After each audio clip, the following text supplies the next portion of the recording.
വിദ്വേഷത്തിന്റെ വിഷം കലർത്തുന്നതാരാണ്?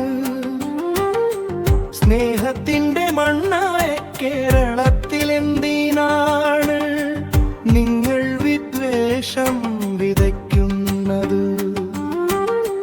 വിദ്യാഭ്യാസമുള്ളവർ കേന്ദ്ര ഭരണകൂടത്തിന്റെ കണ്ണിലെ കരടാവുന്നത് എന്തുകൊണ്ടാണ്?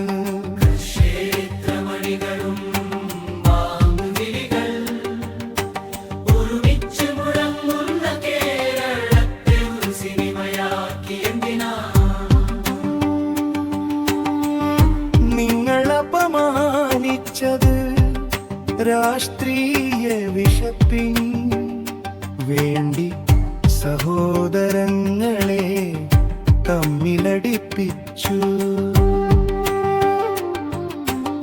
ആരോഗ്യത്തിലും വിദ്യാഭ്യാസത്തിലും മാതൃകയായി കേരളം നിങ്ങളുടെ വിദ്വേഷ രാഷ്ട്രീയത്തിനൊരു തടസ്സമാണ് സത്യത്തിൻ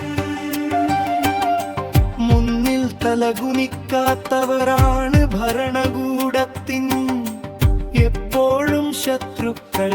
ഭാരതീയരെ കള്ളക്കളി തിരിച്ചറിയൂ.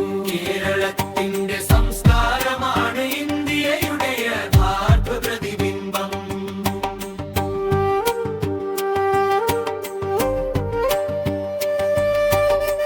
ക്രിസ്ത്യത്തിൻ എന്തിനാണ് നിങ്ങൾ അപമാനിച്ചത്? രാഷ്ട്രീയ വിഷപ്പിൻ വേണ്ടി സഹോദരങ്ങളെ തമ്മിലടിപ്പിച്ചു. ആരോഗ്യത്തിലും